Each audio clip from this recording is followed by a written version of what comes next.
পৌঁছে গেছো ওখানে? রং পাল্টে ভুল মুনা, নিজের দিকে একটাবারও তাকাইছো? তোমাকে দেখতে কেমন লাগে? হ্যাঁ, ফেসে এরকম দাগ গর্ত, কি অবস্থা, মানে ফেসের কোনো যত্ন নাই, কিচ্ছু নাই, নিজের প্রতি তো একটা বারো নজর দাও না। আর এইদিকে মেয়েটাকে দেখ, এই যে অথই, ওকে দেখো কতটা সুন্দর, তার স্কিন দেখলেই মনে হয় যে স্কিনে কোনো প্রকার কোনো দাগ নাই, কত সুন্দর গ্লো করতেছে, আর আমার সামনে বসে আছে। আলিফ, সবার স্কিনের টেক্সচার না সমান থাকে না, হ্যাঁ? আর এটা তো ডেইলি রুটিনের উপর বেসিস করে, তো এক একজনের স্কিন এক এক রকম হবে, এটাই তো স্বাভাবিক। এই মুনা দেখো, এরকম না কোনো এক্সকিউজ দিও না আমার। আসছে আমাকে এক্সকিউজ, নিজে থেকে একবার দেখো না তুমি কি অবস্থা, মানে কি সব কাপড় চোপড় পরো তুমি, এরকম পুরাতন শাড়ি, নয়তো তুমি ওই ঢোলা ঢালা কি সব জামা কাপড় পরো, মানে দেখতেই কেমন একটা আলখিল্লা ব্যাপার লাগে, মেজাজটা খারাপ হয়ে যায়। আরে বাবা, একটু তো স্মার্টলি সামনে আসতে পারো, আমি তোমার হাজব্যান্ড। একটু মডার্ন ড্রেস পরছো, একটু ভালো শাড়ি পরছো, যেটা দেখলে আমার দেখতেও ভালো লাগবে, কখনো করছো? তাই শোনো, আমার সামনে এসব নোংরা কাপড় চোপড় পরে আর কখনো আসবে না। আলিফ, আমার না ওরকম লুজ কাপড় চোপড় পরতে অনেক ভালো লাগে, আমি ওইটাতেই কমফোর্টেবল, আর আমি এসব শাড়ি কাপড়ে অনেক কমফোর্টেবল, আর আমাকে অনেক কাজ করতে হয়, আর এসব লুজ জামা কাপড় পরে না আমার কাজ করতে অনেক সুবিধা হয়। তোমার কাছে না সব প্রশ্নের উত্তর থাকে, মানে আমি যাই বলি না কেন সেটার উত্তর তোমার কাছে রেডি আছে। কতবার করে বলছি একটু নিজের দিকে খেয়াল রাখো। আরে বাবা, টাকা পয়সার তো অভাব নাই নাকি? তুমি নিজের জন্য যদি খরচ করতে আমার কিন্তু এত যায় আসতো না। টাকা আছে, কিন্তু কে শোনে কার কথা? আমার কথা তো তোমার কানে যায় না। একটু বললাম যে ভালো মন্দ খাও, যেন একটু শরীরটা ফিট হয়, অন্তত দেখতে মনে হয় যে একটা মানুষ দ্বারা আছে যাকে দেখতে ভালো লাগতেছে, স্ট্রাকচারটা সুন্দর হইতো।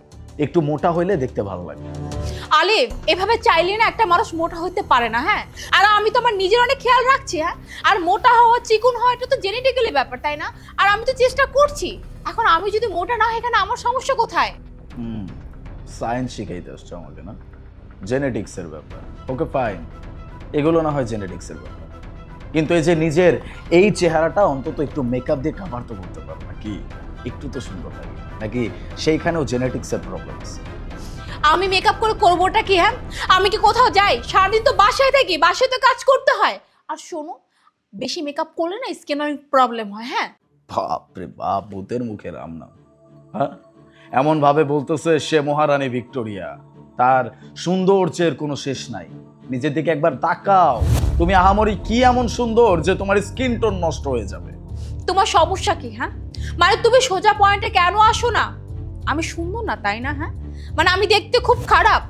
আর একটা কথা বলি তোমাকে, এই যে তোমাদের পুরুষদের সবার একটা সেম প্রবলেম কি জানো? সেটা হচ্ছে নিজের বউকে ভালো লাগবে না, কিন্তু অন্যের বউকে ঠিকই ভালো লাগবে। অন্যের বউ দেখতে অনেক সুন্দর, অন্যের বউ এইটা পরে, অন্যের বউ ওইটা করে, বা স্কিনটা কত সুন্দর। আমি মোটা হইনি, এখানে কি আমার দোষ? হ্যাঁ, আমি ইচ্ছে করে কি মোটা হই না? দোষটা তাহলে উপরওয়ালার, কারণ উনি তো আমাকে এভাবে বানিয়েছে, তাই না? আর তুমি তুমি নিজেকে কি মনে করো, সালমান খান? কারণ তুমি তো একদমই পারফেক্ট, তোমার তো কোনো কমতি হতেই পারে না, তাই না? আচ্ছা, তাহলে তো আমিও বলতে পারি, হ্যাঁ?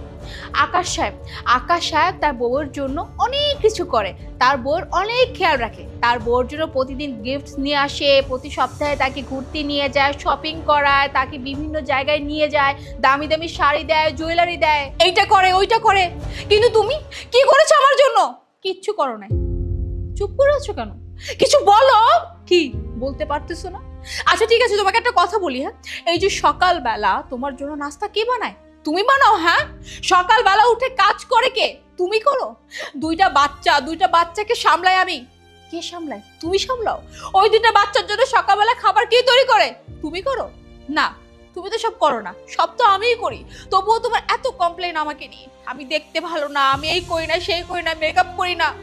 আচ্ছা একটা কথা বলো তাহলে, তুমি আমাকে যেভাবে যেভাবে বলছো আমি ঠিক সেভাবে সেভাবে চলছি, সব সময় তোমার কথা মান্য করেছি।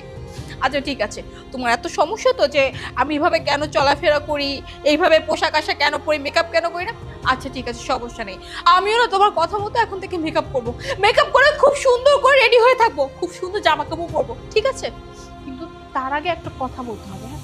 কি, তুমি আমার খেয়াল রাখতে পারবে তো? ঠিকঠাক খেয়াল রাখবে তো আমার? Mona, Mona please don't Cry, I am sorry, extremely sorry.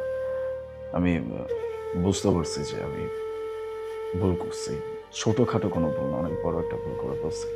আমি আমার বিয়ে করা বউয়ের সামনে অন্য একটা মেয়ের তারিফ করতেছে, যেখানে কিনা আমার বউ আমার সংসারের জন্য অনেক কিছু করে।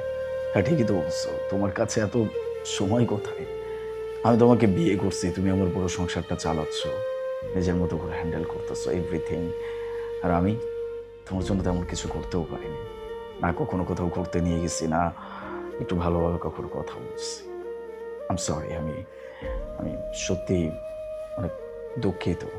এবারের মতো আমাকে প্লিজ মাফ করে দাও, আমি আর কখনো এসব নিয়ে কোনো কথা বলবো না। এইবার তুমি এখান থেকে যাও তো। মোনা,